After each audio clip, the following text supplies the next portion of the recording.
మహారాజు నందికేశ్వరుడు, మహామంత్రి సత్యసంధుడు మంత్రాలోచన మందిరంలో ఎవరి కోసమో ఎదురు చూస్తున్నట్టు కూర్చున్నారు. చిరుగంటల సవ్వడితో తలుపులు తెరుచుకున్నాయి. ద్వారపాలకుడు గడప దాటి వినయంగా తలవాల్చాడు. ఆస్థాన జ్యోతిష్కులు ముక్కంటి గారు తమ దర్శనార్థం వచ్చారు ప్రభు, తీసుకురా, నందికేశ్వరుడు ఆజ్ఞాపించాడు. ద్వారపాలకుడు వెలుపలికి వెళ్ళాడు. ముక్కంటి లోపలికి వచ్చాడు. అతని ఎడమ చేతి క్రింద కవిల ఇరుక్కుని ఉంది. మహారాజు ఏ క్షణాన ఏ విషయం అడుగుతాడో తెలియదు. పంచాంగము, రాజ కుటుంబ సభ్యుల జాతకాలు, సుభిక్షరాజ్య భవితవ్యం గురించి తాను రూపొందించిన జాతక చక్రము అన్నీ కవిలలో ఎప్పుడూ ఉంటాయి. కవిల తన చేతి క్రింద ఉంటుంది. విజయోస్తు మహారాజా అన్నాడు ముక్కంటి. విజయోస్తు అని నవనిధుల కోసం వెళ్ళే వీరుడు నిధిని ఆశీర్వదించండి, నందికేశ్వరుడు నవ్వుతూ అన్నాడు. ఓహ్, అయితే ఆ యువకుడు సానుకూలంగా స్పందించాడన్నమాట. శుభం, ముక్కంటి ఉత్సాహంగా అన్నాడు. ఎందుకు స్పందించాడు ఆచార్య? ప్రభువులు ఆశ చూపిన పారితోషికం చీమకు బెల్లం లాంటిది కదా, సత్యసంధుడు చిరునవ్వుతో అన్నాడు. ముక్కంటి తల ఇటు అటు ఊగింది. మహామంత్రి గారి అభిప్రాయంతో విభేదిస్తున్న కేవలం పారితోషికం కోసం ఎవరూ ప్రాణాంతకమైన సాహసం చేయరు. అతను అంగీకరించాడు. స్వయంగా అతని తండ్రి కర్దముడు వచ్చి ప్రభువుల దర్శనం చేసుకుని విన్నవించాడు. మార్గదర్శనం కోసము మిమ్మల్ని కలుసుకోమన్నాం. పారితోషము ఇక ఆశ లేకపోతే ఆ ముసలి తండ్రి దేనికి వస్తాడు? సత్యసంధుడు అన్నాడు. యువకుడు నిధి తనను వీరాది వీరుడుగా నిరూపించుకున్నాడు. నవనిధి సాధన తన శౌర్య పరాక్రమాలకు, శక్తి సామర్థ్యాలకు పరీక్షగా స్వీకరించి ఉంటాడు. వీరుల లక్షణం అది. మహావీరులైన మన మహారాజు గారికి తెలిసిన సత్యమే అది. ముక్కంటి నందికేశ్వరుడి వైపు చూస్తూ అన్నాడు. అవును, అవునవును, అది వీర లక్షణమే, నందికేశ్వరుడు సగర్వంగా అన్నాడు. అది అలా ఉంచుదాం. సమ్ముఖానికి రమ్మన్నారట, ముక్కంటి వినయంగా అన్నాడు. అవును, ఆ యువకుడు నిధి మార్గదర్శనం కోసం మిమ్మల్ని కలుసుకుంటాడు. నవనిధుల వివరాలు అడుగుతాడు. అన్నీ వివరించండి, ఒక్క అంశం తప్పించి, నందికేశ్వరుడు అన్నాడు. ఏమిటా అంశం ప్రభు? నవనిధుల్ని 9 సర్పాలు సంరక్షిస్తున్నాయన్న విషయం, నందికేశ్వరుడు అన్నాడు. ముక్కంటి కళ్ళు చిట్లించాడు. అవి భయంకరమైన విషసర్పాలు, జాగ్రత్త చెప్పకపోతే ఎలా? అపాయం ఎదురైనప్పుడు ఆత్మరక్షణ చేసుకోవడం ప్రతి ప్రాణికి జన్మసిద్ధమైన సహజమైన లక్షణం. ఒకరు జాగ్రత్త చెప్పినా చెప్పకపోయినా మనిషి నిప్పులకు దూరంగా ఉంటాడు, సత్యసంధుడు అన్నాడు. నిజమే ఆచార్య, నందికేశ్వర మహారాజు కల్పించుకుంటూ అన్నాడు. నేను మహావీరుడిని మీకు తెలుసు. పాము బొసు కొడితే పారిపోతాను. అది పుట్టుకతో వచ్చిన ఆత్మరక్షణ చర్య, సహజమైన స్పందన. విషసర్పాల గురించి వివరించి భయపెట్టడం దేనికి? వెళ్ళనివ్వండి, ప్రయత్నించనివ్వండి. సర్పాల దర్శనమైనప్పుడు తనను తాను సంరక్షించుకుంటాడు. మహారాజు గారు అలా అంటే?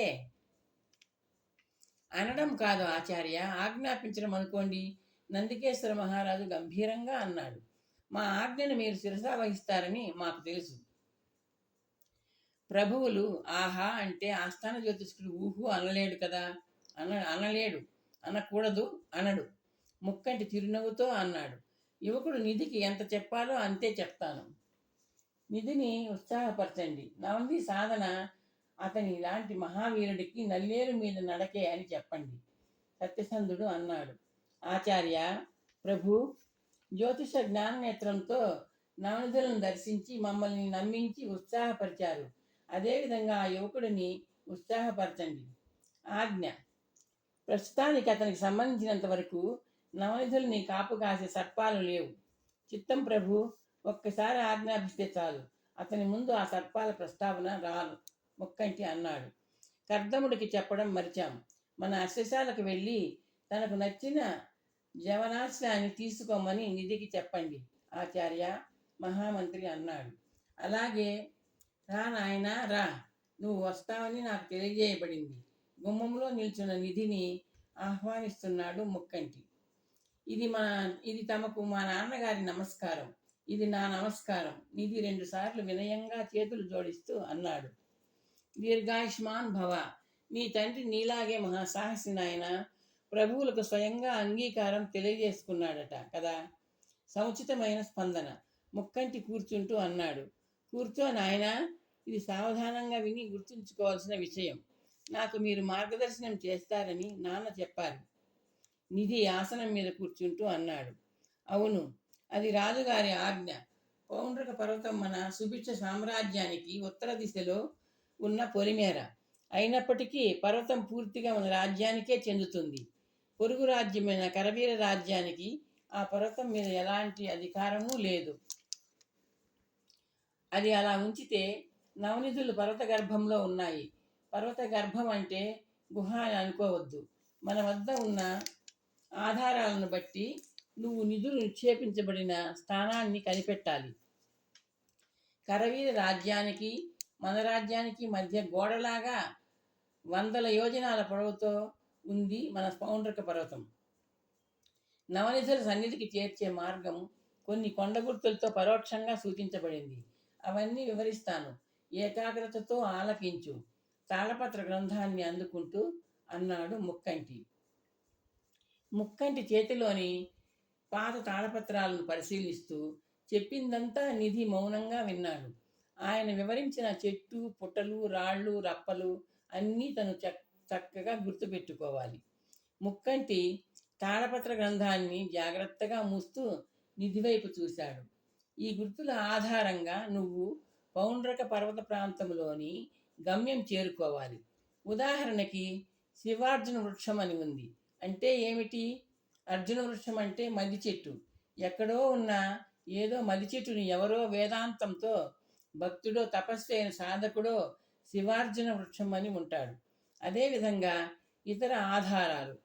అర్థమైందిగా నాయన? చక్కగా అర్థమైంది ఆర్య. మర్చిపోకుండా గుర్తుపెట్టుకోవాలి సుమా. అలాగే ఆర్య, నాదొక సందేహం, నిధి అన్నాడు. సందేహాలు తీర్చడమే జ్యోతిష్యుడిగా నా వృత్తి నాయన, అడుగు, ముక్కంటి సగర్వంగా అన్నాడు.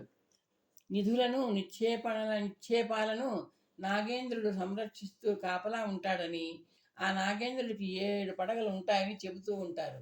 మీరు చెప్తున్న నవనిధులను కాపాడుతూ ఎందరు నాగేంద్రులు ఉంటారు? ఆ నాగేంద్రులకు పడగలు ఎన్నెన్ని అనే విషయం మీరు చెప్పలేదు. నిధి చిరునవ్వుతో అన్నాడు. ముక్కంటి నిర్ఘాంతపోతూ చూశాడు. తాను ఊహించని ప్రశ్న తాళపత్ర గ్రంథంలో మీద ఉంచుకున్న అతని చెయ్యి కొద్దిగా వణికింది. నాలుగుతో పెదవులు తడుపుకొని చిరునవ్వు నవ్వే ప్రయత్నం చేశాడు. ఆ విషయం నేను చెప్పలేను నాయన. నిధి తల పంకించాడు. కొండ గుర్తులుగా, బండ గుర్తులుగా అంటూ అన్ని వివరాలు చెప్పిన ఆ గ్రంథం నిధిని కాపాడే సర్పాల గురించి చెప్పకపోవడం ఆశ్చర్యంగా ఉంది. ఒకవేళ ఆ నిధులకు కాపలాగా సర్పాలు లేవేమో? తలను నిలువుగా కానీ అడ్డంగా కానీ ఊపే సాహసం చేయలేని ముక్కంటి చిరునవ్వు నవ్వే ప్రయత్నం చేశాడు. కూర్చున్న చోటు నుండి పైకి లేచి నిల్చున్నాడు. నిధిని త్వరగా పంపించి వేయడం మంచిది. నిధి పైకి లేచాడు. నాకు చెప్పాల్సింది ఇంతేనా? ఇంకా ఏమైనా ఉందా ఆర్య? అబ్బే, ఇంకేమీ లేదు నాయన, ముక్కంటి వెంటనే అన్నాడు. ఆ అన్నట్టు మరచాను. దివాణం అశ్వశాలకు వెళ్ళి నీకు నచ్చిన అశ్వాన్ని తీసుకెళ్ళు. మహారాజు గారి అనుజ్ఞ అయ్యింది. ఆర్య, ఏం నాయన? పర్వత గర్భంలో నిధులున్నాయని ఆ గ్రంథం ఆధారంతో మీరు నిర్ణయించారా? అవును. నిధి చిరునవ్వు నవ్వాడు. అయితే నా గురించి ఒక విషయం చెప్పండి. నిధి సాధన సాహసంలో నేను జయిస్తానా? ముక్కంటి నిధి ముఖంలోకి నిదానించి చూశాడు. ఆ ఘనకార్య సాధనకు తగిన యోధుడు నువ్వే అని నేను లెక్క తేల్చాను. తప్పక జయిస్తావు నాయన, వెళ్ళిరా. విజయోస్తు.